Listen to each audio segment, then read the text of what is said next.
C'est-à-dire que vous ne trouvez pas ce livre chez les libraires habituels, vous le trouvez avec votre journal habituel. Parce que je voudrais qu'il ait la plus grande diffusion. Alors, vous savez que récemment, on a vu à la télévision, dans l'émission, d'ailleurs, il faut bien dire, remarquable de Patrick Poivre d'Arvor, et puis d'autres, alors je ne vais pas citer tous les noms, mais des bons journalistes qui ont fait une bonne émission de télévision. J'ai d'autant plus de facilité à le dire que quand on avait annoncé cette émission qui s'appelait Le droit de savoir, j'avais dit que ce sera évidemment une arnaque, parce qu'on aura le droit de rien savoir. Et la première émission qui avait été annoncée, c'était une enquête sur Le Pen. J'ai dit, tiens, comme par hasard, tu parles, il rate pas l'occasion. Et puis pas du tout, ça a été tout à fait autre chose. Et depuis quelques mois, cette émission est assez étonnante. Elle apporte vraiment des informations. Bon, c'est relativement courageux quand on sait, bon, quand on compare avec les méthodes habituelles de la télévision, qui est un ramassis de larves flasques. Alors là, bon, il y a des choses qui sont simplement normales et qui apparaissent comme des actes de courage formidables. Dans cette émission de la semaine dernière, on a assisté donc à un débat entre Boudarel et M. Beuclair. Et puis ensuite, on a vu l'auteur d'un livre sur le fisc, qui n'était pas vous, M. Cambacérès, qui était Tangviette. Oui. C'est M. Tangviette, qui était donc en quelque sorte pas votre vis-à-vis, mais il appartenait à l'équipe adverse. Son histoire, c'est l'histoire du bourreau, et moi je suis l'histoire du torturé. C'est ça. Il y a le tortionnaire d'un côté et le torturé de l'autre. Alors, lui a été écœuré par ce qu'on lui faisait faire, a publié son livre sous un pseudonyme et sous un masque, et puis l'autre jour il s'est démasqué, il a immédiatement été viré du fisc, mais vous, malheureusement pour vous, vous ne pouvez pas être viré des contribuables. Et non, malheureusement, lui, il garde son salaire, et moi, je ne peux pas avoir un salaire en me mettant viré. Je regrette beaucoup. C'est embêtant. Alors, en tout cas, pourquoi je parle du livre de Tangviette, dont le nom m'échappe pour l'instant, le titre, c'est ça. Robert Mathieu. De l'auteur. Robert Mathieu, son nom d'auteur, et son livre, c'est... Échec à la... Ça y est, tout d'un coup. Échec à la dictature fiscale. Voilà. C'est paru chez Albin Michel. C'est ça, oui. Alors, lui, c'est un livre qui expose les abus auxquels se livrent les fonctionnaires, certains fonctionnaires du fisc, sur ordre de leur hiérarchie, pour pressurer au maximum les contribuables pour essayer d'en tirer le maximum de fric. Et pour faire du crâne, comme on dit dans la police. Bon. Vous, c'est le contraire. Hein. C'est à partir d'une expérience personnelle, ce qu'il faut faire et ce qu'il ne faut pas faire quand on est confronté à ces sbires de Charras. C'est ça. Moi, je pense que si vous avez un contrôle fiscal, il faut d'abord essayer de comprendre si votre vis-à-vis est un garçon honnête.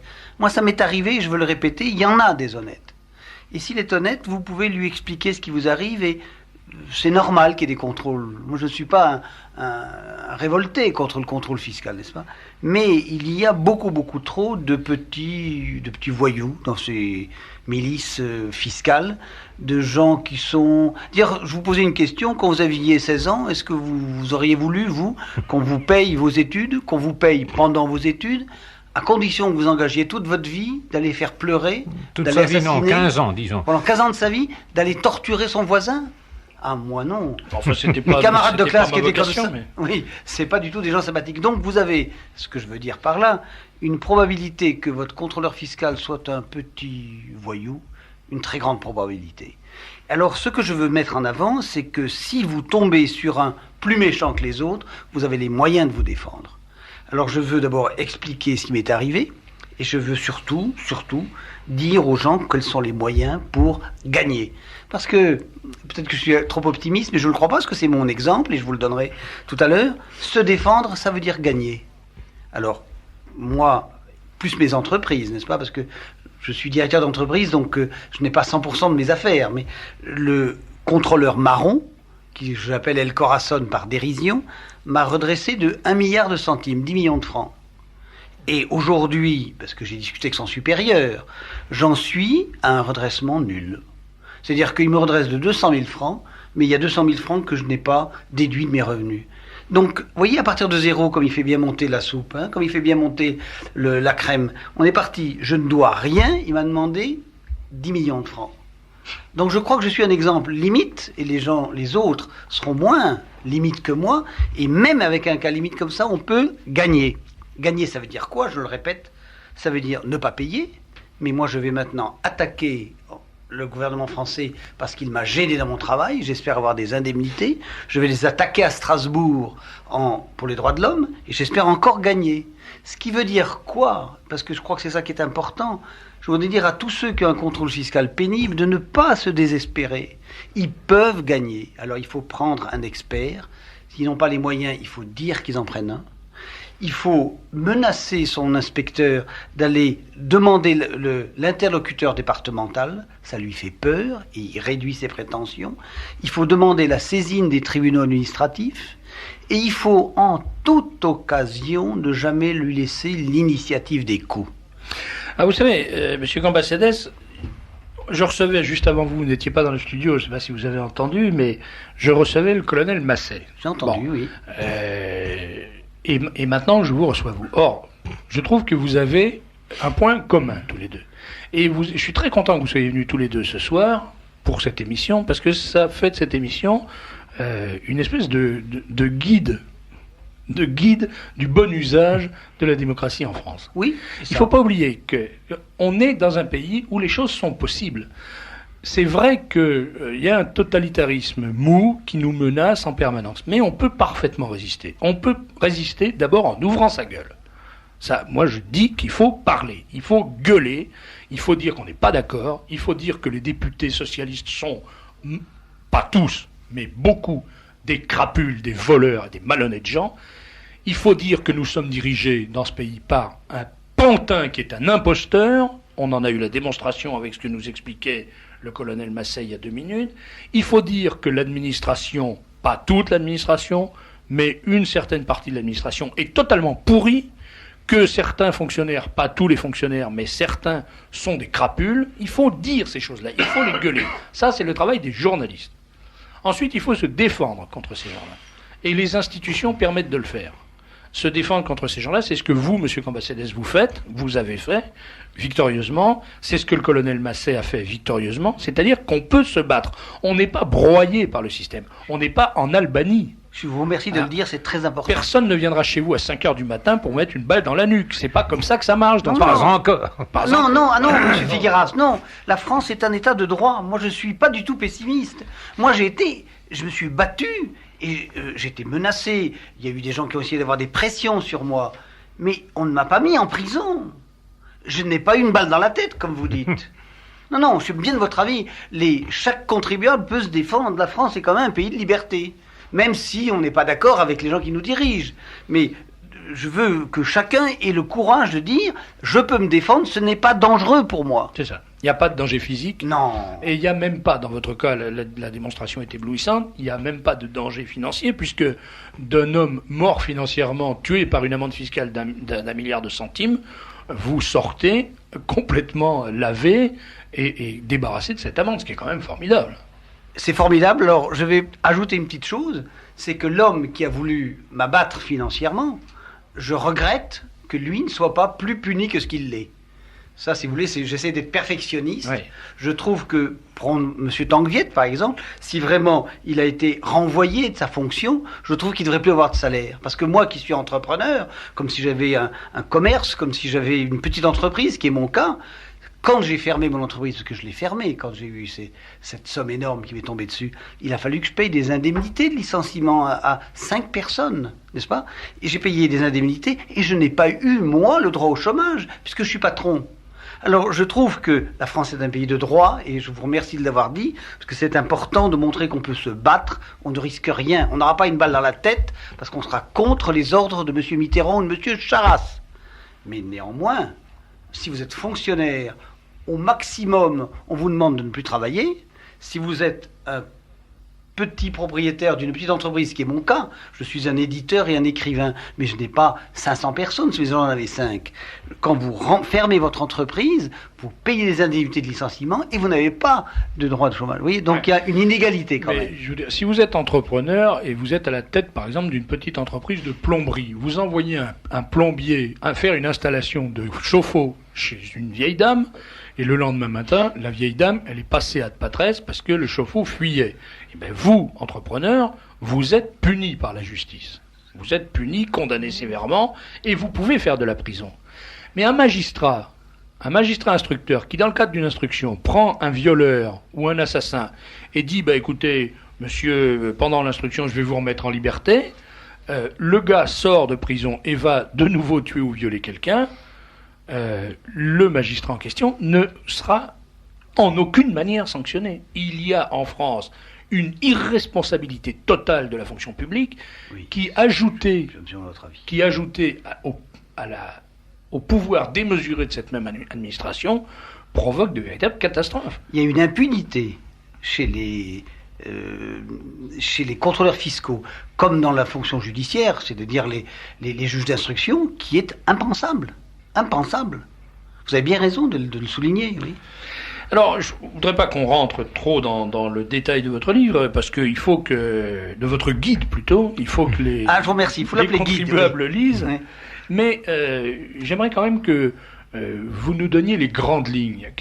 Comment ça se passe quand on est soumis à un contrôle comment ça se passe brutalement, et quelle est la première réaction à avoir? Quelle est la première chose qu'il faut faire pour garantir ses droits? Moi, à mon sens, je crois que c'est généralisable. La première chose qu'il faut faire, c'est essayer de comprendre si vous avez en face de vous un type honnête ou un pâle petit voyou. Si le type est un pâle voyou, c'est ça qui est intéressant. S'il est honnête, il faut être honnête avec lui. Il faut ne pas lui dire ce que vous allez faire. Il faut aller voir tout de suite un expert et il faut lui tendre des pièges. Parce que votre principale défense, ça sera le fait qu'il va vous redresser pour un propos dans lequel lui s'est trompé. Et seul un expert fiscal peut vous guider sur ce chemin miné qui est celui de le faire tomber dans une mauvaise trappe. Alors, c'est un peu dégoûtant, vous savez, il ne faut pas croire que ça soit agréable du tout. Oui, mais c'est la guerre, ça, c'est la oui, guerre, c'est sale. La guerre, c'est sale. La guerre ne fait pas de mort qu'à la télévision. En réalité, la guerre fait des morts. La guerre, c'est sale, je suis d'accord, bravo. Oui. Alors, qu'est-ce qu'un expert fiscal? Où est-ce qu'on trouve un expert fiscal? Alors, je donne l'adresse. Il y a une association où il y a toute la liste exhaustive, je crois exhaustive, j'en sais pas trop, enfin une liste importante d'experts fiscaux dans tous les départements et toutes les régions de France. Donc vous avez une liste et vous la prenez celle le plus proche de chez vous, parce que c'est lui qui viendra chez vous avec le moindre frais de transport, n'est-ce pas? Donc première chose, faire appel à un expert immédiatement. C'est ça. Sans en prévenir surtout sans l'homme du fisc. Surtout. Parce que s'il sait que vous avez un expert fiscal, il va lui déjà prendre des premières précautions. Vous ne dites rien. Et la deuxième chose, je crois que c'est très important, et c'est en même temps psychologique, comme dit M. Figueras, et en même temps factuel, il faut toujours prendre l'initiative. Il faut ne jamais se laisser prendre sur la défensive. S'il est sur la défensive, moi je prends mon exemple, n'est-ce pas? Il m'a demandé la preuve de 240 chèques que j'avais reçus sur mon compte personnel. Je lui ai dit, écoutez, c'est un peu beaucoup. Je vous expliquerai peut-être, c'est un peu long, pourquoi il en a demandé tant. Parce qu'il m'avait mis dedans des fausses trappes. Mais comme il me demandait un travail considérable, je me suis dit, mais moi je vais faire la même chose. Vous avez le droit, et c'est un exemple que je vous donne, il y en a d'autres, vous avez le droit de lui demander les photocopies des documents qu'il a dans sa serviette. Vous lui dites, monsieur, je suis en contrôle fiscal, je n'ai plus, par exemple, ma déclaration d'impôt d'il y a 2 ans. Pouvez-vous, s'il vous plaît, ça m'est utile pour ma défense, m'en envoyer une photocopie? Alors, de 2 choses l'une, ou bien il vous envoie la photocopie, mais il déteste ça, parce qu'il a très peu d'appareils de photocopie chez lui, et il se fait engueuler par ses copains, mais si pire, parce que vous ne lui demandez pas uniquement une, vous lui demandez 5 ou 6, s'il ne le fait pas, vous attendez 2 mois, vous écrivez au Premier ministre, ça s'appelle la commission, la CADA, c'est rue de Constantine à Paris, vous dites, j'ai demandé à un employé de l'État, il y a 2 mois et moins de 4 mois, la photocopie d'un document qu'il avait dans sa serviette, je n'ai pas eu de réponse. À ce moment-là, c'est très embêtant pour lui. Parce que c'est les services du Premier ministre qui écrivent au supérieur, du supérieur, du supérieur, du supérieur de votre imbécile. et qui lui dit pourquoi cet imbécile n'a pas répondu. Et le coup est d'autant plus violent qu'il vient de plus haut. Oui, vous êtes de mon ami. Tout à fait. Alors il reçoit un bon coup. C'est 4 jours, 8, voilà. etc. On connaît. Voilà. Quand c'est le général, ça fait plus mal que quand c'est le caporal. Bien sûr. Et ainsi de suite. Donc vous avez en face de vous quelqu'un qui comprend que vous êtes quelqu'un sur lequel il ne va rien gagner. Eh bien, je vous le promets par expérience, s'il voit qu'il a en face de lui un type qui ne pourra pas plumer, il n'insiste pas trop. Alors, dernière question, parce que je pense que les auditeurs vont lire votre livre à la suite de cet entretien, parce que c'est dommage que d'ailleurs, quand je dis ça souvent, c'est dommage qu'on n'ait pas la télévision, parce qu'il faudrait qu'ils vous voient et ils comprendraient. Quand on vous a en face de soi, on comprend que l'inspecteur du fisc, enfin le contrôleur, quand il arrive, il doit se dire « Ah, une mauvaise limonade ». Attendez, non, parce qu'il y a des gens qui me disent qu'au contraire, à la télévision, j'ai un trop bon sourire. Ah oui, mais c'est pas gênant. Vous savez, les gens qui ont un très bon sourire, c'est excellent. Ah bon, c'est mettre des pots de vache aussi. Alors, dernière question.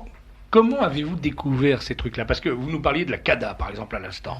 Bon, il faut quand même être ferré à glace sur tous les problèmes d'administration. Je vais vous dire, c'est très simple. Je suis un entrepreneur.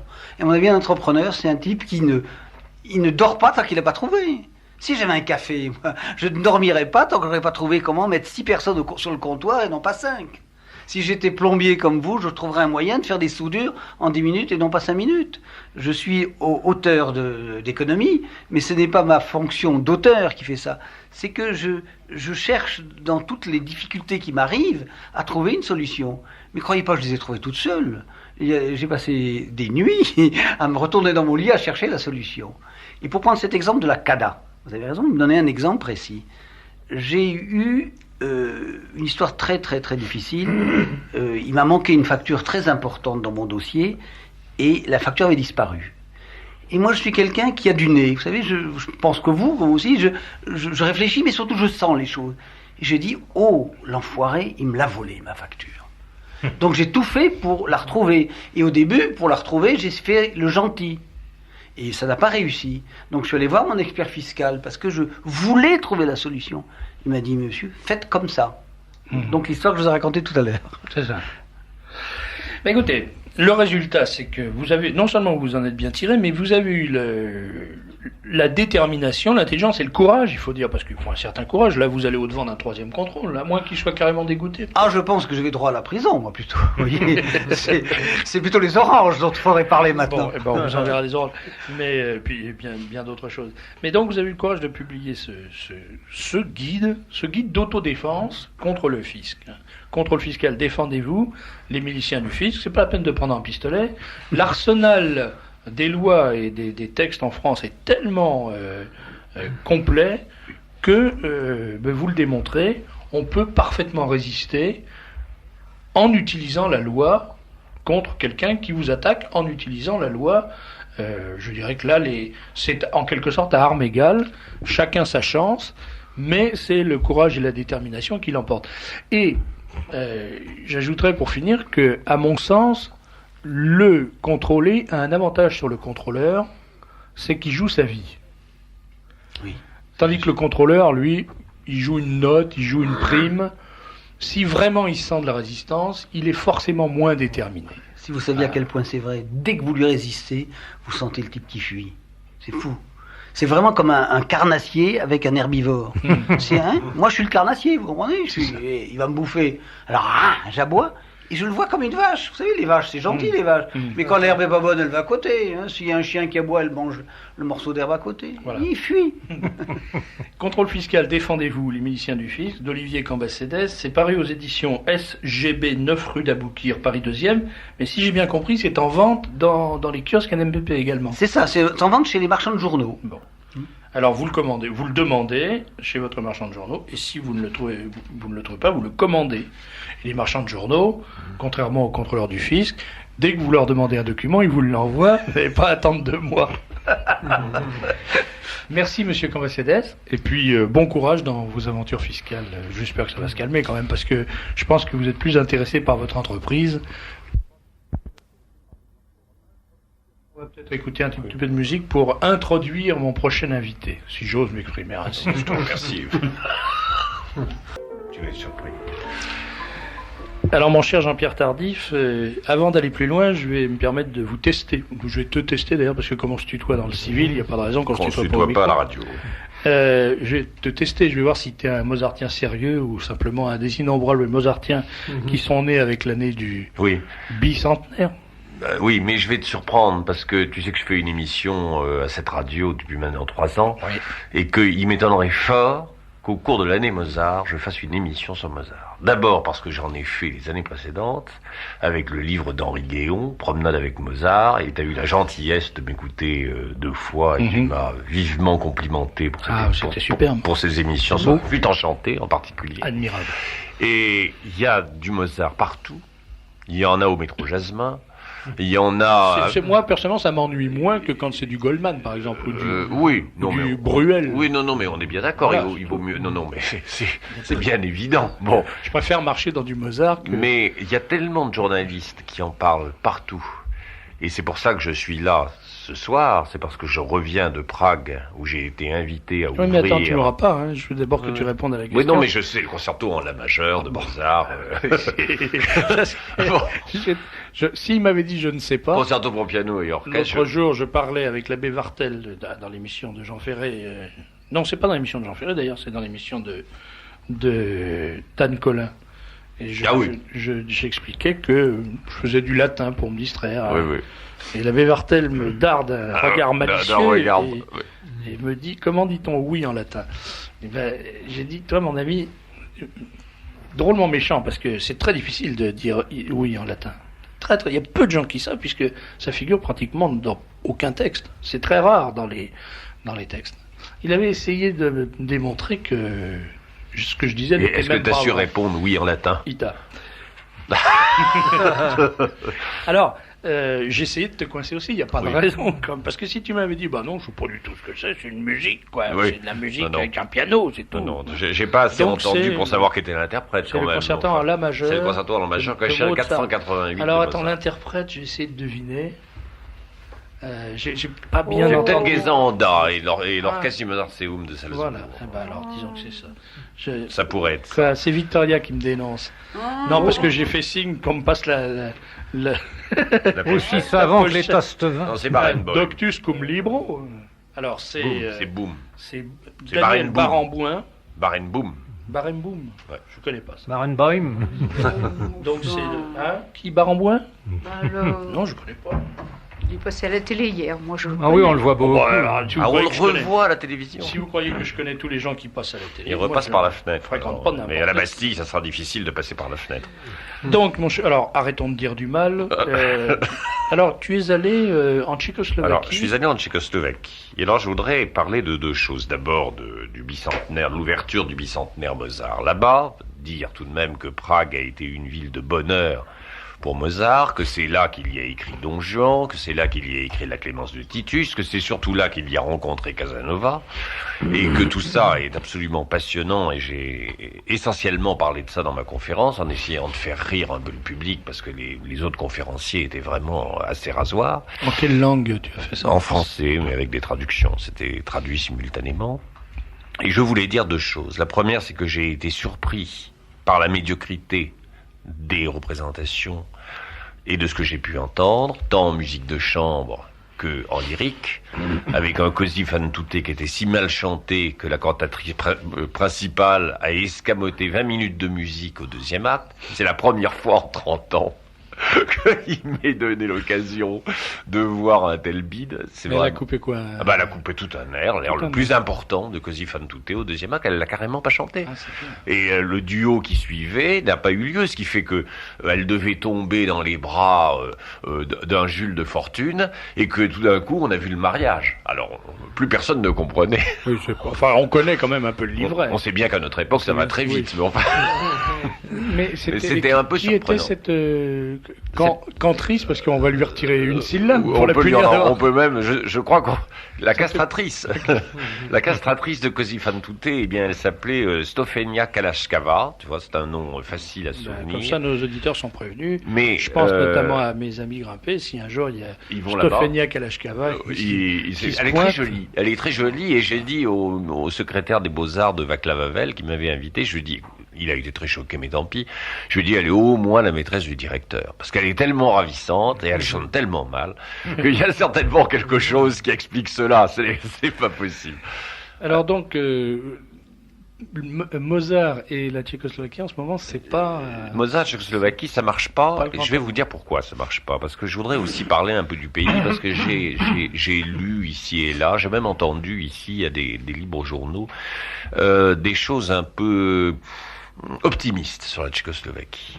Là, je suis quand même entré un peu dans les coulisses du pouvoir. J'ai quand même vu de près pendant 6 jours ce qu'il y avait, ce qui se passait, et c'est pas aussi rose qu'on veut bien le dire, et en tout cas certainement pas blanc. Quoique. Ouais. Pour ce qui est du rose. Oui. Parce que moi, je sais pas, je vais peut-être dire une incongruité monstrueuse, mais tout le monde me dit Václav Havel, c'est un type formidable, c'est un héros. Je crois que lui est un type effectivement formidable. Moi, je l'ai vu, je l'ai bavardé avec lui 5 ou 6 minutes avec un traducteur. C'est un type remarquable. Mais je crois qu'il est complètement débordé par un pouvoir qui est beaucoup plus, comment dirais-je, fort et puissant. Et un pouvoir qui est encore très communisant. Enfin, quand on a affaire aux gens de l'administration, ce qui a été mon cas à 3 ou 4 reprises, on se trouve en face de vos pots. Je veux dire que à tous les niveaux, à tous les étages, où que l'on se présente, même dans un hôtel où on reçoit des touristes, je rappelle quand même que on avait dit à un moment donné que les pays de l'Est allaient remettre en vigueur la libre concurrence des choses, etc. Faut quand même préciser qu'en Tchécoslovaquie, il n'y a pas 4 agences ou 6 agences de voyage, il y en a toujours une, c'est la vieille agence de voyage communiste qui s'appelle Tchédoc. Et que à ce niveau-là, précisément, dans les hôtels, quand tu es reçu au restaurant, tu es reçu par de véritables cerbères. Moi, j'ai essayé de les faire rire, parce que je déteste cette atmosphère qui manque de bonne humeur et d'allant, surtout quand on est en voyage, même quand on est en voyage officiel. Mais il n'y a eu rien à faire. Bon, au niveau des aéroports, c'est la même chose. Au niveau des ministères, moi, je dois dire que quand je suis allé me faire payer 3 francs 6 sous par le ministère de la culture, enfin des beaux-arts de Tchécoslovaquie, c'était vraiment, moi qui suis allé là-bas il y a 20 ans, je n'ai pas trouvé de différence sensible. Et au niveau de la vie quotidienne, c'est la même chose. Bon, il y a beaucoup plus de légèreté d'être, je dirais, dans les rues, mais dans les boutiques, il n'y a rien. En 68, quand j'y suis allé, il n'y avait rien. Maintenant, quand on écrit dans les journaux que ça commence à devenir beaucoup plus libéral, qu'on commence à y trouver des choses, moi j'étais avec un groupe d'amis qui m'avaient accompagné, et je voulais les aider à trouver des disques, par exemple, ce qui est tout à fait, c'est mon métier, tu me diras, de les conseiller, de les aider. C'est pas tant ça qui m'a intéressé que de voir que tout ce qui est appareil de télévision, appareils de haute fidélité, qui sont des produits d'importation allemande, donc relativement chers, ne se vendait absolument pas, et que c'était économiquement, c'est extrêmement catastrophique. C'est un pays qui est au bord de l'abîme. Les gens ont un pouvoir d'achat qui baisse tous les jours parce qu'il y a une vie qui augmente terriblement, parce qu'il y a certainement justement une poussée de boutoirs allemandes là-dedans qui essayent de s'infiltrer. Et si pour nous, Français, la vie est pour rien, à condition évidemment de ne pas aller dans ces hôtels de grand bazar, genre Novotel, mais si on vit comme les Tchèques, on va au restaurant pour 15 francs. Même pas, pour 12 francs. On fait le tour de Prague en taxi pour 40 francs. Je veux dire, il y a un pouvoir d'achat qui est nul. Le métro coûte 10 centimes. Remarque, à Paris, tu peux... Parce que quand tu fais le tour de Prague, tu reviens d'où tu es parti. Oui. Et à Paris, pour moins de 40 francs, tu peux rester sur place. Oui, tu attends. Par exemple, voilà. 5 minutes. Oui. Donc, bon, ça c'est la première chose. C'est pas tellement ça, quoi. C'est pas ça. C'est la première chose, et ça m'a profondément, comment dirais-je, pas déprimé, ça n'ira pas jusque-là, mais j'ai quand même été très très peiné par la pauvreté de la population. Vraiment, les gens sont très très pauvres. Ils n'y respirent pas encore vraiment de la liberté. D'abord, ça se sent. Alors il y a quelques manifestations sur la place Wenceslas, alors des petites manifestations syndicalistes, mais c'est très surveillé, et puis il n'y a pas grand monde. Il y a 50 mecs qui sont là avec une banderole, mais enfin c'est vraiment rien. J'ai assisté à 2 manifs comme ça, c'est vraiment... Et on a l'impression qu'en 5 minutes on étouffe les types et on les embarque. Enfin il y a pas... On sent pas cette liberté, on sent pas non plus ce bonheur de vivre qu'on aurait pu espérer après les fariboles de la perestroïka. Donc on n'ira pas passer nos vacances en Tchécoslovaquie. Si t'es fauché, si. Ah oui. Et puis d'abord parce que c'est alors j'irai en vacances en Tchécoslovaquie. C'est une des plus belles villes d'Europe, avec Venise, c'est une splendeur, et que l'adjoint du secrétaire à la culture qui m'a baladé un peu partout m'a dit que pour 1000 francs dans le mois, il me louait un palais 18e de 5 ou 6 pièces. Mais il faut y aller entre copains parce que les salles de bain et les sanitaires laissent un peu à désirer. Mais les maisons sont extraordinaires. Bon, alors pour en revenir à Mozart, ce qu'il y a d'extrêmement grave aussi, et ça il faut dénoncer ça, parce que je ne fais que le dénoncer dans mes émissions, il faut le dénoncer aussi à un libre journal, devant Serge de Beketch, c'est la dictature des impresarios. Je m'explique. Si j'ai voulu faire ce petit préambule rapide sur Prague, j'espère qu'il a été rapide, et du pouvoir d'achat très faible, il faut savoir qu'un chanteur de l'Opéra de Prague est payé rien du tout. Enfin, un type de la troupe. C'est peut-être pour ça qu'il coupe 20 minutes. Non, c'est pas pour ça. C'est parce que moi, je l'ai appris après en bagdodant dans les coulisses et en bavardant avec un interprète, avec les uns et les autres. C'est parce que dès qu'il y a une belle voix, dès qu'il y a un chef d'orchestre de talent, les Américains le piquent. Ils s'en vont. Quelqu'un comme Joseph Suk, par exemple, qui est un violoniste de grand talent et qui est le petit-fils de Dvorak, c'est pas n'importe quoi, ni n'importe qui, et qui était là pour les fêtes du bicentenaire, comment dirais-je, attiré par le dollar américain. Certes, c'est un type très bien, parce qu'il revient 3-4 fois par an dans son pays, il donne des concerts avec le Quatuor Smetana, c'est quand même un type qui est fidèle à ses racines. Mais je le cite parce qu'il est ultra connu des auditeurs mélomanes, mais il y en a comme ça des quantités. Et les impresarios américains qui font Salzbourg, qui font Bayreuth, eh bien, ils passent l'hiver en Tchécoslovaquie, à Brno, à Prague, et lorsqu'ils voient un chanteur de grand talent, ils lui proposent à ce moment-là un pactole terrible, et le type s'en va. Alors je crois que c'est très inquiétant, parce que c'est des pays où il reste ce que nous n'avons plus, nous, en France ou en Europe. Il reste des troupes de chanteurs qui sont accrochés à leur... ils peuvent pas faire autrement, les pauvres ils crèveraient, alors ils sont bien obligés d'être là. Mais dès qu'une voix ou un chef prend vraiment une réelle expansion internationale, il ne reste pas en place. Et ça c'est grave. Voilà. Eh bien, écoute, je pense qu'ils ont quand même d'autres préoccupations plus urgentes là-bas, non ?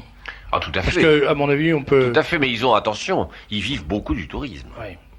Encore une fois, c'est la seule ville de l'Est qui n'a pas été bombardée pendant la guerre de 40-45.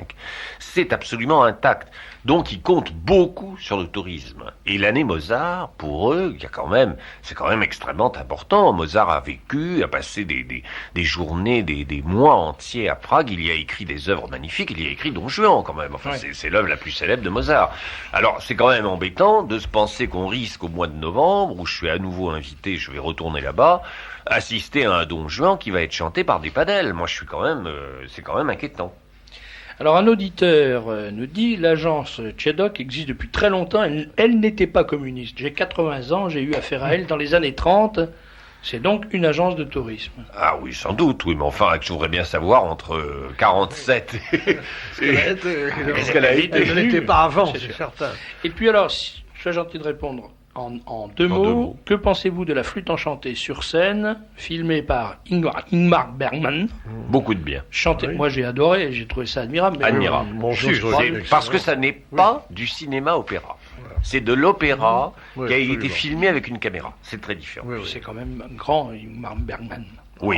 Alors, dans la première partie, la deuxième c'était un peu plus ennuyeux. Oui, c'est un petit peu... les fraises sauvages, la source, tout ça c'était bien beau. C'est un immense... La source c'est sublime. C'était bien beau. Bon, alors, mon après les communiantes c'était plutôt... Non, ça va aller comme ça. Eh bien, je vous remercie. Merci docteur. Au revoir Jean-Pierre. Alors vous avez entendu Jean-Pierre Tardif, vous pouvez l'entendre sur cette même radio, voilà, tous les 2 lundis, et c'est la meilleure émission lyrique de toutes les radios du monde, pratiquement. Quand il parle de lyrique, il est lyrique, voilà. Merci encore Jean-Pierre Tardif. Et ben maintenant sans musique, non, parce qu'on va pas obérer le temps qui nous reste.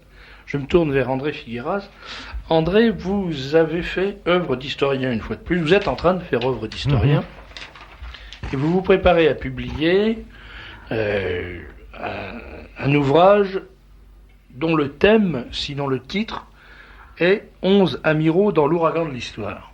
Alors il s'agit des amiraux Platon, Abrial, Ophant, Bléau, Estéva, Descoux, Robert, Laborde, Dérien, qui entre 40 et 44 ont exercé dans le gouvernement de Vichy de très importantes responsabilités. Ils ont été ministres, ils ont été responsables des territoires d'outre-mer, ils ont été naturellement responsables de la marine, et qui ont, à la Libération, payé ce service qu'on leur avait demandé de rendre à la France, un prix absolument effroyable.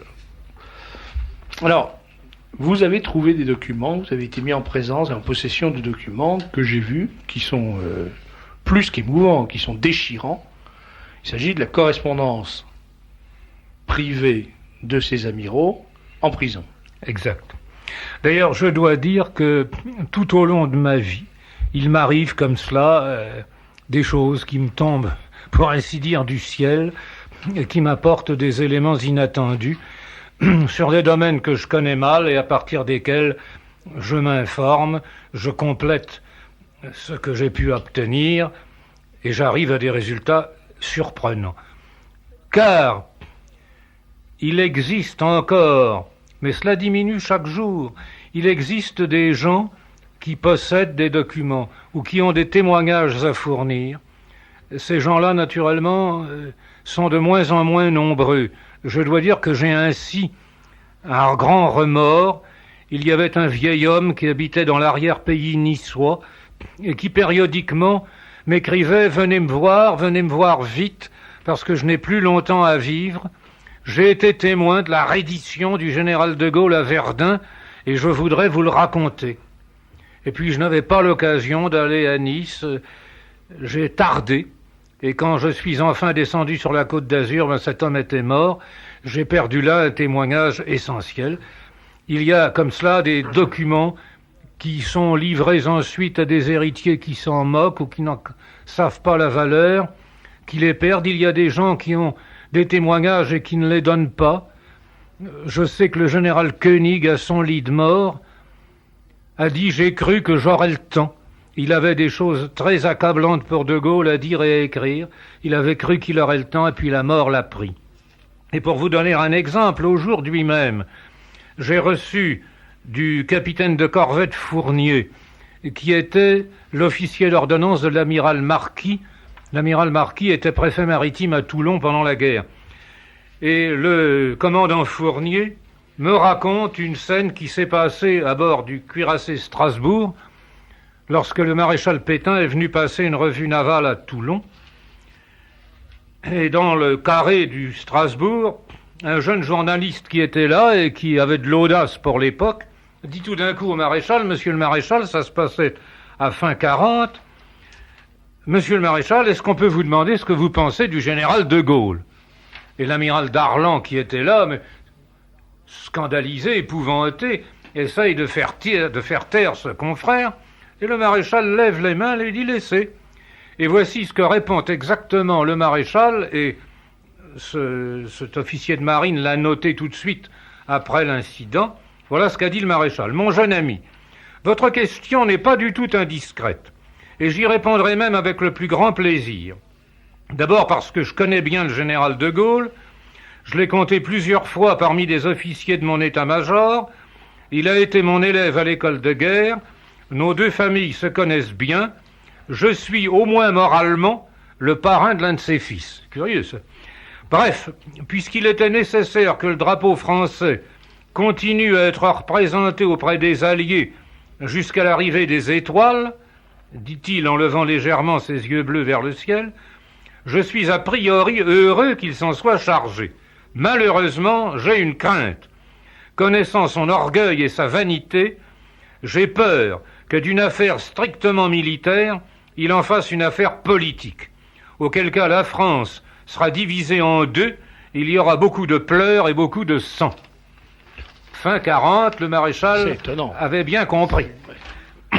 Alors, pour en venir à nos amiraux, quelqu'un donc m'a remis effectivement ces correspondances. J'avoue que, comme beaucoup de gens, comme beaucoup de Français, je n'étais pas très au courant de l'existence de ces amiraux, très vaguement, et je me suis trouvé en face de cette correspondance que j'ai eu quelquefois du mal à déchiffrer, car elle était écrite sur le papier de la détention, un papier très mauvais qui buvait une encre qui elle-même avait tendance à s'étaler. Ensuite, c'était quelquefois écrit vraiment en pâte de mouche. J'ai eu beaucoup de mal, j'ai fait un petit peu mon Champollion, j'ai déchiffré ces lettres une à une, et j'ai été stupéfait de ce que j'ai découvert et de ce que j'ai appris, qui complétait beaucoup de choses que je savais déjà, mais qui m'ouvraient de nouveaux horizons. Et je dois dire en particulier qu'en ce qui concerne l'amiral Esteva, de qui la correspondance est la plus importante et aussi la plus émouvante, je suis, si je peux m'exprimer de la sorte, devenu son ami à titre posthume, parce que j'ai découvert là un personnage tout à fait étonnant, tout à fait remarquable, et il m'est arrivé, au fond, alors avec 50 ans presque de décalage, et par-delà la mort, la même aventure qui m'était arrivée plus récemment avec le général Salan. Je ne connaissais pas le général Salan avant son incarcération, je l'avais vu une fois à une conférence de presse à Alger, mais enfin, c'était quasiment anonyme. Et quand le Salan a été prisonnier à Tulle, je suis devenu son ami par correspondance. Et même mon fils Olivier est devenu son filleul. Enfin, il y a eu vraiment, si je puis dire, une liaison. Eh bien, cette amitié qui s'est faite in vivo avec Salan, je l'ai faite posthumément, en quelque sorte, avec Esteva. Et ça m'a beaucoup bouleversé. Et j'ai approfondi, j'ai cherché à en savoir davantage sur ces personnages. Je suis allé aux archives de la Marine, où j'ai d'ailleurs, je dois dire, été parfaitement bien reçu par l'amiral Kessler, qui est le directeur des archives de la Marine, et j'ai approfondi ces choses. Et alors, je dois dire que c'est un chapitre de plus à ajouter aux ignominies qui se sont produites à la Libération. Alors, André, pardonnez-moi de vous interrompre. Je vous en prie. Et non pas de vous couper, comme faisait remarquer un auditeur qui dit c'est quand même pas tout à fait la même chose. Non, bien sûr. Donc pardonnez-moi de vous interrompre. Mais j'ai dit tout à l'heure que vous étiez un authentique résistant. Alors je sais que ça vous irrite un peu quand on dit ça, quand on parle de ça. Non, parce que, mais enfin, ça me paraît lointain. Voilà, ça vous paraît lointain.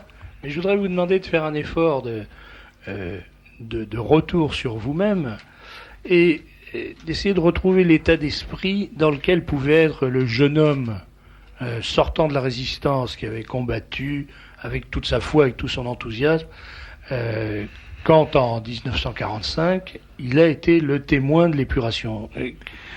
Je n'ai pas été beaucoup le témoin parce que je me trouvais aux armées. J'ai fait la campagne de France, revenant d'Afrique du Nord où je m'étais évadé, où j'étais devenu parachutiste. J'ai fait la campagne de France jusqu'au mois de septembre 45. Par conséquent, je n'ai pas vécu les scènes de la Libération. Ce n'est qu'après que j'ai appris les choses qui s'étaient produites. Et que par conséquent, j'ai été de plus en plus horrifié, épouvanté, et que, comme aurait dit l'autre, je n'ai pas voulu cela. Que si j'avais su qu'on devait aboutir à cela... Je me rappelle un jour, dans un dîner-débat avec Georges Bidault, où j'avais dit, si c'était à recommencer, j'aurais pas voulu être résistant. Et Bidault m'avait dit, mais qu'est-ce que vous auriez été? Évidemment, c'était une question assez astucieuse et à laquelle j'étais un peu embarrassé pour répondre. Mais il est évident que quand on voit ce qui s'est passé, alors là, je voudrais, si vous me laissez un moment, vous dire un peu ce que j'ai appris. Voilà, par exemple, pour commencer, l'amiral Abrial. L'amiral Abrial lorsque la guerre s'est déclarée, il était commandant Nord, de la marine du Nord. Et c'est lui qui a assuré toute l'évacuation de Dunkerque. Je ne sais pas si vous vous représentez ce que ça peut avoir été lorsque cette poche de Dunkerque était entièrement fermée par la Wehrmacht et que les Stukas bombardaient et que les Anglais envoyaient surtout des embarcations pour évacuer les troupes anglaises. Et Abrial a réussi tout de même à faire à peu près évacuer toutes les troupes françaises qui se trouvaient là. Et lui-même ensuite, au lieu de filer, il aurait pu après ça se dire je file, il est allé à Cherbourg avec ses hommes, avec ses matelots, avec ses bateaux, il a été fait prisonnier, et puis il a été libéré quand même, Darlan avait besoin. On se demande pourquoi il y avait tant d'amiraux autour de Vichy. Vous savez que c'est Maurice Martin Dugard qui a lancé la formule Vichy, Société protectrice des amiraux, mais il est évident que Darlan, quand il s'est trouvé chef du gouvernement en 40, il a pris des gens qu'il connaissait, en qui il avait confiance, et qui n'étaient pas des politiciens. Et on remarquera d'ailleurs que ces amiraux, dont ça n'était évidemment pas le métier d'être ministre ou gouverneur, se sont très bien tirés d'affaire. Probablement parce que c'était une tâche plus facile que celle qu'ils accomplissaient d'habitude. Peut-être bien. En tout cas, Abrial a d'abord été gouverneur général de l'Algérie, et puis lorsque Auffand a démissionné du ministère de la Marine au moment du sabordage de Toulon, Abrial a accepté la tâche fort amère de prendre sa succession parce qu'il fallait bien que quelqu'un le fasse. Et là, il faut poser le problème de base. Au procès de l'amiral Esteva, auquel je vais venir dans un instant, qui a été le premier procès devant la Haute Cour de justice, ce qui explique qu'Esteva n'a pas eu de chance et qu'il a écopé au maximum, le procureur général Mornay a posé la question de la façon suivante. Il a dit il aurait beaucoup mieux valu un Gauleiter que Pétain. On remarquera en passant que Mornay, du moins, a été vice-président de la commission de révision de naturalisation jusqu'en juin 1944. Donc il s'est accommodé pas mal du régime de Vichy. Il a naturellement prétendu que c'était à la demande des Israélites, comme il disait, de façon à les protéger, parce que quand les autres protégeaient des Juifs, c'était par esprit de trahison, tandis que lui, c'était très bien. Bon, le problème était là, effectivement, Pétain ou un Gauleiter. Et tout le problème, d'un bout à l'autre, se trouve là. Et quand on parlera, si nous avons quelques instants du sabordage de la flotte, on reviendra toujours à ce problème. Le problème de l'armistice et le problème de la protection que Pétain assurait aux Français. Une protection qui a été évidemment s'amenuisant, mais qui tout de même a existé. S'il y avait eu un Gauleiter qu'on fut occupé, etc. Mais il a tout de même adouci, et du reste les Français l'ont très bien senti, y compris les Juifs. Faut pas oublier que le grand rabbin est allé plusieurs fois à Vichy remercier le maréchal de protéger ses congénères. Alors donc, Abrial, pour revenir à lui, Abrial, ce héros de Dunkerque, va être arrêté à la Libération, et on ne va pas faire de douceur envers lui, parce que on pourrait dire ces gens ont eu une activité politique que nous jugeons condamnable, nous prenons des sanctions contre eux, bon, à la rigueur. Mais de là à les traiter de la manière dont ça a été fait, Abrial est envoyé à Fontevraud. Fontevraud, vous savez, cette admirable église et monastère que Napoléon a transformé en maison centrale. Abrial est envoyé à Fontevraud, et voici ce qu'écrit quelqu'un de sa famille. À son arrivée, il a été rasé des pieds à la tête, puis habillé en bagnard. Jusqu'au lundi, c'est-à-dire depuis le mercredi précédent, il est resté dans les quartiers cellulaires avec 2 anciens préfets régionaux. Ensuite, il a commencé sa véritable vie au milieu des prisonniers de droit commun. Le directeur de Fontevraud a assuré qu'il ne travaillerait pas aux chaises, étant donné son âge. Il sera sans doute aux écritures dans un bureau. Le régime est le suivant. De 7h à 19h, travail, avec court arrêt pour le déjeuner dans une salle commune. Puis ensuite, 12 heures de dortoir, empuantis par les tinettes immondes. Là, il couche dans un lit en bois sur une vague paillasse crasseuse. Les lits sont disposés sur 2 étages. Il n'a pour se laver qu'une baille d'eau commune à une dizaine de détenus. De plus, interdiction de parler, c'est le régime intégral de bagnards qui lui est appliqué. Je répète qu'il s'agissait du héros de Dunkerque, de même que Pétain était le héros de Verdun. Alors c'était tout de même des choses dont on aurait peut-être pu un peu se soucier, même si on voulait critiquer leur action politique, on n'avait pas à les traiter de cette manière. Après ça donc vient Esteva qui, je le répète, passe le premier devant la Haute Cour de justice. Alors il s'agit de montrer tout de suite qu'on a des intentions sévères vis-à-vis du régime que l'on vient de remplacer, et on va reprocher à Esteva d'être resté à Tunis, comme Pétain est resté à Vichy, dans la même question. Et il va s'expliquer dans cette correspondance sur la manière dont les choses se sont passées.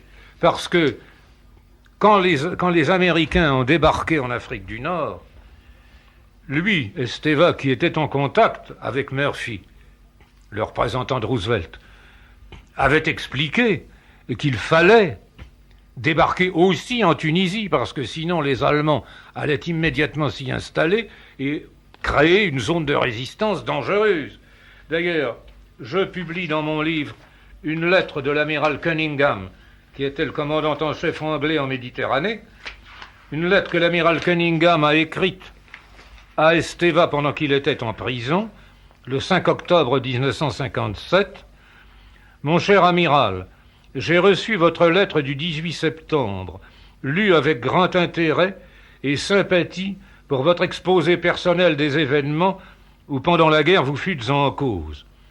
Laissez-moi vous certifier, amiral, que pour ma part, je n'ai jamais douté de votre loyauté envers la cause des Alliés. Nos relations suivies de 1937 à 1940 m'ont convaincu que vous êtes un homme très compétent et honorable, dont la préoccupation principale a toujours été le service de son pays. Il est fort à déplorer qu'en novembre 1942, les débarquements alliés en Afrique du Nord ne se soient pas étendus à l'Est. J'avais pour ma part souligné l'importance de débarquer en Tunisie de façon à pouvoir immédiatement y épauler les autorités françaises.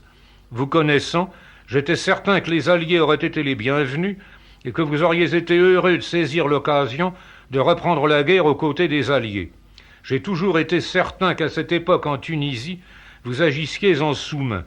Je vous porte la plus profonde sympathie et j'espère que le moment n'est pas éloigné où l'on décidera votre mise en liberté. Bien à vous, Andrew Cunningham. Et je dois dire que Murphy et Eisenhower ont envoyé également des témoignages du même genre, qui tout de même auraient dû avoir du poids, et dont on n'a rien fait, car Esteva est resté en prison pendant 6 ans, et on ne l'en a sorti comme Pétain qu'au moment où il était presque mourant. Mais ce qui est intéressant aussi dans sa correspondance, je ne peux pas vous en lire tout maintenant, bien sûr, mais étant donné les événements récents dans le Golfe et la manière dont a agi l'armée américaine là-bas, il est assez intéressant de voir ce que Esteva pense de l'attitude des Américains au moment du débarquement en Afrique du Nord. Il dit « J'ai tenu tête à Rann », Rann c'était le représentant du Reich à Tunis, à ses collaborateurs et aux Tunisiens qui, le bec en tête, accusaient les Alliés et les Français d'Algérie de bombarder exprès les populations musulmanes pour les massacrer dans un désir ignoble de représailles inexplicables. Je me suis dressé contre cette odieuse accusation.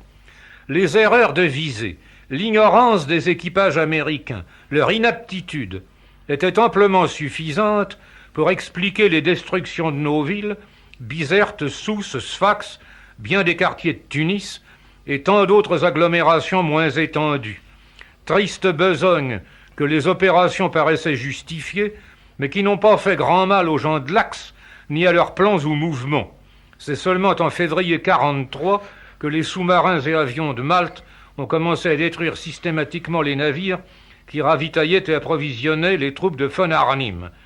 Les Américains n'ont fait que peu de dégâts pour leur compte, les aviateurs n'ayant pas terminé leur apprentissage. Le général Eisenhower, dans son rapport sur les opérations en Europe du 6 juin 1944 au 7 mai 1945, avoue que c'est seulement en mars 1945 que les forces aériennes alliées sont arrivées à combiner leurs mouvements avec ceux des troupes au sol d'une manière efficace.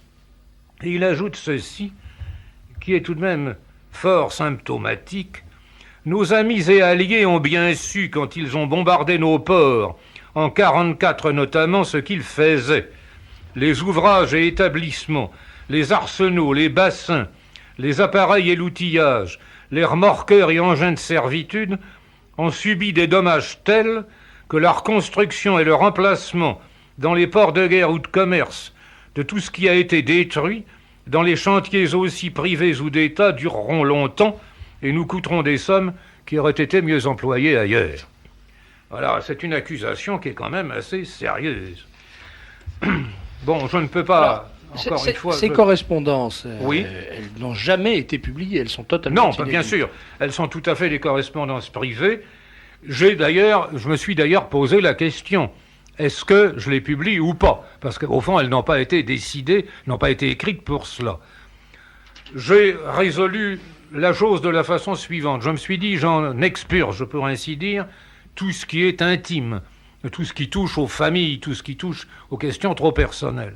Pour le reste, je trouve que ce sont des documents d'histoire que l'on n'a pas le droit de laisser disparaître, que l'on n'a pas le droit d'ignorer.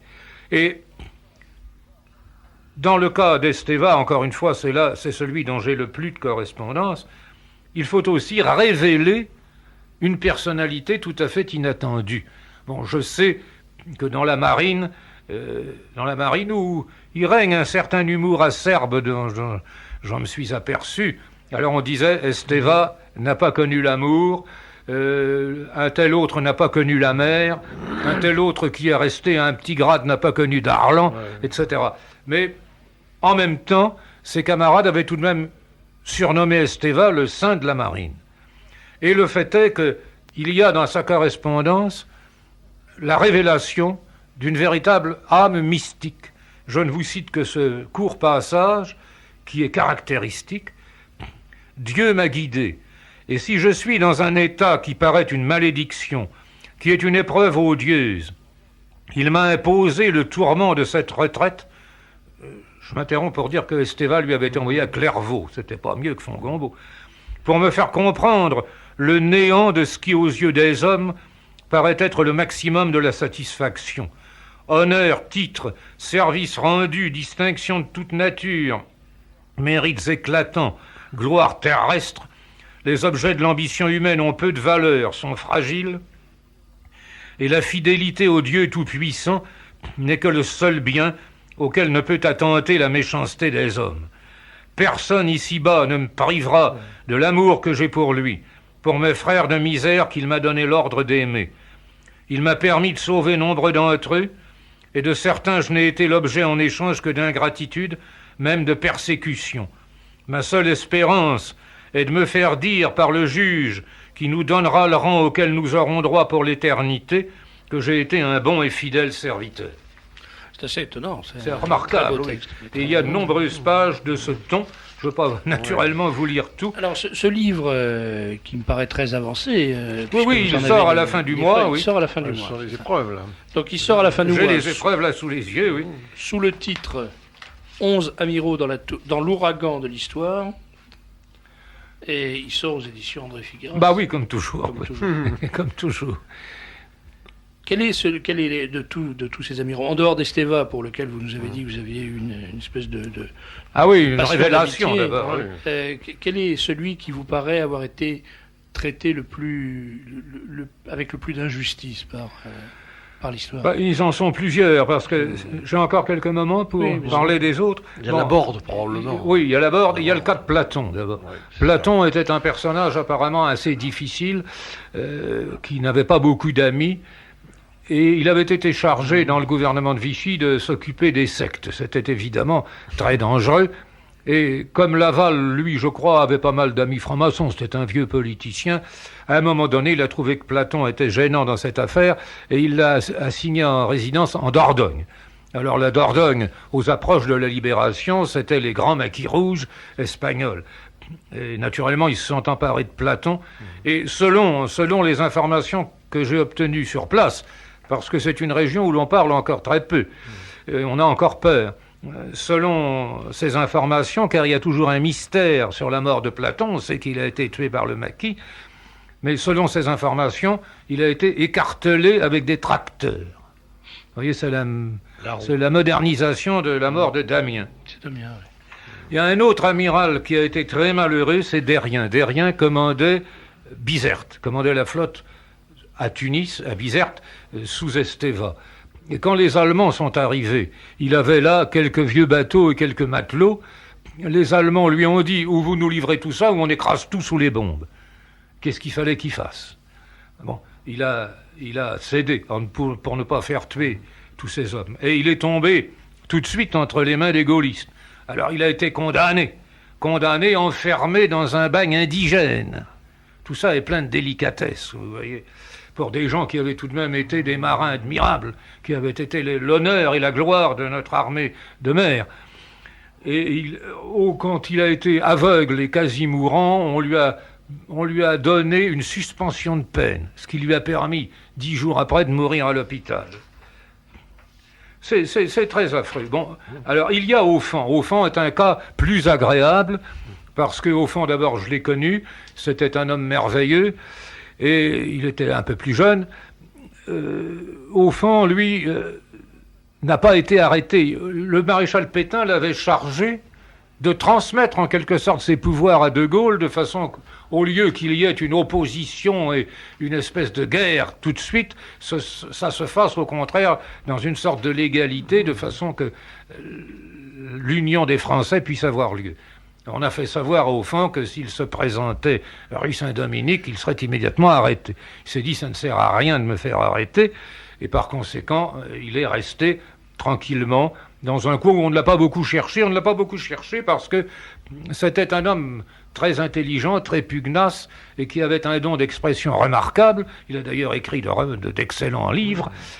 Et il avait fait comprendre que s'il comparaissait, il dirait des choses.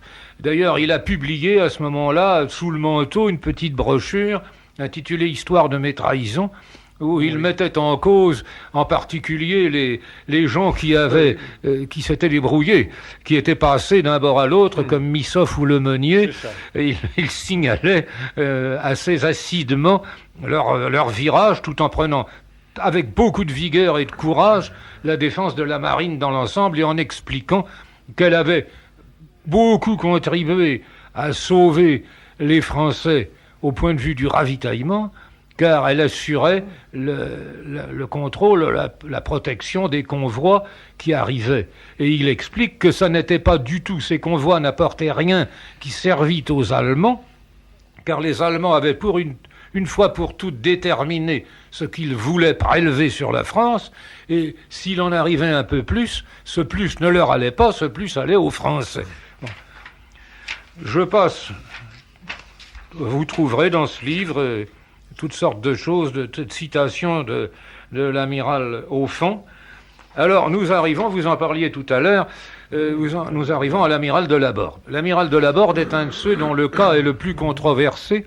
D'abord, apparemment, lui aussi, c'était un personnage assez difficile. Je crois que beaucoup de ses camarades ne l'aimaient pas. Bon, il est évident qu'il était apparemment en opposition avec Darlan pour des raisons que j'ignore, et il était certainement très anglophobe. Mais le problème du sabordage de la flotte est celui dont je parlais tout à l'heure. Est-ce que l'on maintenait l'armistice, qui était en partie une fiction, évidemment, qui s'effritait au fur et à mesure, mais dont tout de même il restait quelque chose? Il y a deux problèmes. Il y a le problème de l'obéissance. L'obéissance, et je vais vous citer un cas plus récent. En 1961, le capitaine de vaisseau Picard d'Estellan, qui commandait le Surcouf, reçut l'ordre de De Gaulle de tirer avec ses gros canons de marine sur Bab el-Oued. Qu'est-ce qu'il fallait faire? Pour un marin, l'obéissance est une chose absolument fondamentale. Et je dis en ouvrant mon livre, tout capitaine de bateau, tout commandant de navire qui accepterait à son bord l'intrusion des principes démocratiques serait coupable de ce qu'on appelle en droit maritime de baratterie de patron, c'est-à-dire qu'il ferait le nécessaire pour perdre son bateau, car un bateau sur lequel on discute est un bateau qui va couler. Alors qu'a fait le commandant Picard d'Estellan ? Eh bien, il ne voulait pas désobéir, il ne voulait pas obéir. Et il a répondu, l'ordre n'a pas été compris par les officiers ni l'équipage. C'était très intelligent. Bon. L'amiral de Laborde, il avait d'abord à obéir, et pas à discuter. C'est comme ça. Et secondo, supposons qu'il ait désobéi parce que on nous dit, il aurait dû être remplacé par l'amiral Gouton, et si l'amiral Gouton avait été là, ça ne se serait pas passé comme ça. J'en sais rien. Je ne sais pas ce qu'aurait fait l'amiral Gouton. Mais supposons que l'amiral de Laborde ait décidé de ne pas obéir et de faire sortir la flotte. Qu'est-ce qui serait passé ? Primo, que cette flotte, il y aurait peut-être quelques bateaux qui seraient arrivés à Alger, il y en aurait certainement très peu. Parce que à ce moment-là, la Luftwaffe serait sortie, aurait bombardé tout ça et aurait coulé à gogo tous les navires avec de plus des pertes humaines considérables. Alors que si nos bateaux ont été sabordés, il n'y a pas eu de pertes humaines. D'autre part, c'était carrément dire que l'armistice était fini. C'était donc laisser aux Allemands toute espèce de latitude pour agir comme ils voudraient, sans aucune espèce de barrière. Bien. Alors, je ne suis pas sûr que c'était une très bonne solution. Et de toute façon, il est un fait certain, c'est que Hitler a été absolument furieux du sabordage de cette flotte, à tel point d'ailleurs qu'il a fait interner à Aix-en-Provence et l'amiral de Laborde qui commandait la flotte et l'amiral Marquis qui était préfet maritime. Par conséquent, il faut croire que ça n'était pas une victoire pour l'Allemagne que ce sabordage. Alors André, malheureusement, là on est tenu par le temps. Bien sûr. Mais je pense que vous en avez dit Je pense que j'ai beaucoup, donné sans pour autant nous dire échantillon. Le centième de ce qui est dans ce livre. Je crois que on peut dire la chose, c'est un document d'histoire. C'est un Absolument, c'est comme ça que je le conçois. D'ailleurs, c'est pas du tout un livre polémique. J'ai même très peu apparu moi-même et j'ai très peu donné mon avis. J'ai tâché d'expliquer et de montrer et de faire comprendre dans un domaine qui est très peu connu parce que la marine est un monde fermé. Ils n'ont pas l'habitude d'exposer leurs états d'âme. On les connaît mal et par conséquent, j'ouvre, je crois, une fenêtre sur un aspect très peu connu de notre histoire et un aspect particulièrement dramatique. Et moi, je puis dire pour Pierre Meunier. Je voudrais remercier André Figueras qui a fait là quelque chose qui manquait, qui est indispensable et qui tiendra un rôle considérable dans l'histoire de ces années-là. C'est une illustration extraordinaire d'une période qui a été épouvantable, il faut bien dire. Bien sûr, pour tout le monde. Pour tout le monde. Moi, je l'ai vécu parce que j'ai l'âge de l'avoir vécu. Mais oui, moi aussi. Mais vous aussi. Ça a été épouvantable. Naturellement. Et il est très très bon que l'on dise des choses comme celles que vous dites, d'autant plus que cela restaure la dignité et l'honneur de tous ces gens-là, de tous ces amiraux, évidemment, qui ont été des gens admirables. Absolument. À tout point de vue. Merci Pierre. Ce que je voudrais dire pour terminer, c'est que j'ai eu la chance d'assister de loin, mais à la genèse de ce livre, et que j'ai vu comment André Figueras a pris à cœur ce sujet et comment il en a fait vraiment une espèce de question personnelle. Exact. J'ai vraiment ressenti chez vous, André, une volonté de faire un livre qui était ce qu'on pourrait appeler un tombeau des amiraux. Le mot que l'on employait dans le temps, une espèce d'hommage rendu à ces hommes qui, après avoir été élevés au plus haut des honneurs, parce que quand même un amiral, c'est quelque chose d'exceptionnel, bien sûr, ont été jetés dans des culs de basse-fosse et traités comme des malfaiteurs, alors que ce qu'on pouvait leur reprocher au maximum, c'était de s'être trompés, mais dans l'honneur, et que ça ne méritait pas ce traitement. Ah, sûrement pas. Et depuis, ils sont oubliés. On ne sait plus, on parle d'un tas de gens, mais pas d'eux. Et pourtant... Merci André, en tout cas, d'être venu nous parler de ce livre, qui paraît prochainement. Alors j'indique qu'il s'appellera 11 amiraux, il s'appelle 11 amiraux dans l'ouragan de l'histoire. Il est disponible aux éditions André Figueras, chez André Figueras, boîte postale 575, 75 027 Paris CEDEX 01, et il est vendu au prix de 150 francs ou 200 francs pour l'édition originale. Est-ce que ce sont des prix franco, André ? Oh oui, pratiquement pour les auditeurs, certainement. Voilà. Alors 150 francs ou 200 francs pour l'édition originale. Franco, vous indiquez simplement Radio Courtoisie. Voilà. Et ça vous économisera les frais de poste. Absolument. Ce qui n'est pas désagréable. On va maintenant écouter, conformément à la tradition, la chronique de Bruno Maigret. La question des banlieues devient aujourd'hui la question numéro 1. Déjà, la loi Delebarre en faisait une priorité. Depuis, l'actualité l'a placée au premier plan. Mais il s'agit là d'un subterfuge, car le problème, ce ne sont pas les banlieues. Le problème, c'est bien l'immigration. La presse et le pouvoir censurent et désinforment. Ils parlent du malaise des jeunes dans les banlieues. Mais en réalité, il s'agit du désordre causé par les beurs dans les ghettos immigrés. Ce qui est très différent. À Sartrouville, à Vaux-en-Velin, ce sont des bandes ethniques qui se sont livrées à la violence, au pillage, à l'incendie, aux destructions. Et ce sont d'authentiques émeutes raciales qui se développent maintenant. Tous ces événements prouvent que nous pénétrons dans la phase violente de l'immigration. Et le pouvoir socialiste se trouve pris à son propre piège. Parce qu'il poursuit la politique utopique de l'intégration, il ne veut pas traiter ses crimes et ses délits comme tels. Il renonce à imposer l'ordre et le respect de la loi française. Il répond à la violence par le dialogue et abandonne les Français aux exactions maghrébines pour poursuivre ses chimères. Ce faisant, il normalise l'état d'anarchie, il légalise le désordre et crée les conditions de nouvelles explosions de plus en plus graves. La politique d'intégration du pouvoir conduit inexorablement la France à la guerre civile larvée. Oui, bon sujet de chronique, puisque c'est également le sujet du numéro de Minute qui est paru ce matin. Banlieue, la guerre civile. Je ne veux pas avoir l'air de faire la publicité de Minute la France, mais on découvre quand même des choses assez ahurissantes. Encore qu'on le comprendrait. Oui, mais on découvre quand même des choses assez ahurissantes sur la façon dont les socialistes gèrent la crise des banlieues. Si c'est pas de la provocation, c'est quand même très très très bien limité. Ouais. Et sur le rôle des communistes aussi. Je vous recommande de lire ce numéro.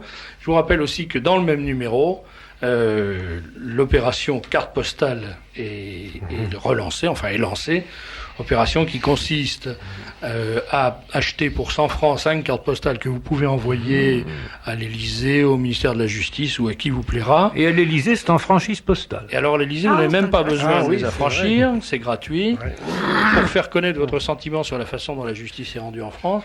Et les sommes que vous nous adresserez seront intégralement versées, je dis bien, versées à un fonds destiné à supporter le paiement des énormes dommages et intérêts que la justice a accordés à des organisations considérées comme représentatives et qui, paraît-il, auraient été blessées par un propos du président Jean-Marie Le Pen, propos extorqués, tordus, mal interprétés et mal analysé. Voilà. Est-ce qu'il nous reste 2-3 minutes pour faire des annonces ? 2 minutes. Alors, je ne voudrais pas manquer d'annoncer la conférence débat organisée par le groupe Almer-le-Grand, étudiant catholique de Saint-Nicolas. Le thème, c'est Molière est-il hypocrite ? Vendredi, vaste sujet, vendredi 5 avril à 19h à la Sorbonne, Amphi Michelet, 46 rue Saint-Jacques. Tout renseignement au 47 49 34 13. Je rappelle, moi, l'exposition de Jean Marat des dessins à la mairie de Courbevoie, elle est prolongée jusqu'au 8 avril. C'est merveilleux, il faut y aller, nous dit un auditeur. C'est une très bonne nouvelle. Je voudrais également annoncer que les amis du Nouvel Art slovène, c'est-à-dire les fans du groupe Leibach, ont créé une association, c'est CS, boîte postale 10, 77 150 Lésigny. L'adhésion au club est de 100 francs qui permet de recevoir l'insigne et la carte d'adhérent et puis d'être tenu au courant des activités de ce groupe Leibach qui est un groupe musical qui n'est pas sans intérêt, il s'en faut beaucoup. Je rappelle les 2 conférences du Centre Charlier, conférence de Vladimir Dmitrievitch À quoi sert un éditeur le jeudi 4 avril à 19h30 et la conférence de Jean-Claude Chabrier, Les chrétiens d'Irak, le jeudi 11 avril à 19h30, tous les deux à l'amphithéâtre de la FACO, 115 rue Notre-Dame-des-Champs, Paris 6e, métro Port-Royal. Participation aux frais 30 francs, étudiants 20 francs. Alors également une conférence de François Brignot sur le thème 39-40 et la guerre du Golfe à la Domus Medica, 60 boulevard de la Tour Maubourg, 75 007 Paris. C'est une conférence qui est organisée par l'association nationale Pétain-Verdun et qui aura lieu quand donc Samedi. À 18h30, samedi d'ailleurs. Non, pas 18h30, à 15h. Ah oui, pardon, oui, excusez-moi, à 15h, on m'avait annoncé ça dans le libre journal de 18h30. Donc, à 15h samedi, en présence du général Le Grognec, de André Figueras et de Maurice Bardèche. Participation aux frais, 30 francs. Je rappelle que c'est la Domus Medica, 60 boulevard de la Tour Maubourg. Pentecôte 91, pardon. Et je rappelle, on nous demande le titre du livre d'André Figueras sur le fisc, c'est Le roman noir du fisc, qu'on peut avoir à la librairie Duquesne, 27 avenue Duquesne. Et puis Pentecôte 91 à Montmartre, merci. la tradition catholique. Le pèlerinage de Pentecôte organisé par les pèlerinages de tradition les 18, 19 et 20 mai aura pour thème cette année la cité catholique par la sainteté de la famille. C'est vraiment de circonstance. Dans la tradition des pèlerinages, nous marcherons par dizaines de milliers de Chartres à Montmartre pour Notre-Dame et la foi dans la tradition de l'Église de toujours et dans la fidélité à Monseigneur Lefebvre. Les pèlerins partiront de Chartres après la messe célébrée à 7h45 dans les jardins des terrasses de l'évêché. 2 bivouacs sont prévus, etc. Alors on en reparlera longuement, bien sûr. Pour les contacts, eh bien, c'est Association Pèlerinage de Tradition, 10 rue d'Édimbourg, 75 008 Paris, téléphone 42 93 57 25. Ici Radio Courtoisie, la radio libre du pays réel et de la francophonie, programme national, sur 95,6 MHz. Vous venez d'entendre le libre journal de Serge de Beketch, diffusé en direct le mercredi 3 avril de 18 à 21h et en différé le jeudi 4 avril dans la nuit de 2h à 5h et dans la matinée de 7h30 à 10h30. Ce libre journal a été réalisé par Patrick Simon. N'oubliez pas que Radio Courtoisie est une radio culturelle associative. Afin de sauvegarder une indépendance absolue, Radio Courtoisie refuse toute ressource publicitaire. C'est grâce à ses auditeurs que vit Radio Courtoisie. Pour nous aider à demeurer libre, adhérez à notre association. La cotisation minimum annuelle est de 200 francs. Adressez votre chèque à Radio Courtoisie, 61 boulevard Murat, 75 016 Paris. Si vous le désirez, nous pouvons vous faire parvenir un enregistrement de ce libre journal. Commandez les 2 cassettes correspondant aux 3 heures de l'émission pour le prix global franco de port de 130 francs ou 95 francs seulement si vous êtes adhérent de notre association. En rédigeant des chèques distincts pour la cotisation et pour les cassettes, vous faciliterez la tâche de notre secrétariat bénévole. Par avance, merci. Notez Radio Courtoisie, 61 boulevard Murat, 75 016 Paris. Un dernier mot. On reçoit un message d'auditeur. Les excès de langage à l'égard de Mitterrand n'apportent pas grand-chose aux auditeurs de Radio Courtoisie, mais cela n'apporte rien à la radio et cela ne sert pas pour ouvrir des fréquences. Je répondrai en 2 mots. La vérité n'est pas un excès de langage, et si il faut mentir pour avoir de nouvelles fréquences, ça ne sert à rien. Radio Courtoisie n'est pas une radio faite pour mentir. En tout cas, le journal du mercredi n'est pas un journal fait pour mentir, et je préférerais ne plus le faire que m'en servir pour diffuser les mêmes mensonges que les courtisans des autres radios et télévisions. Bonsoir, bonne semaine, que Dieu vous garde. La honte de l'Occident, souffle le vent, siffle les balles.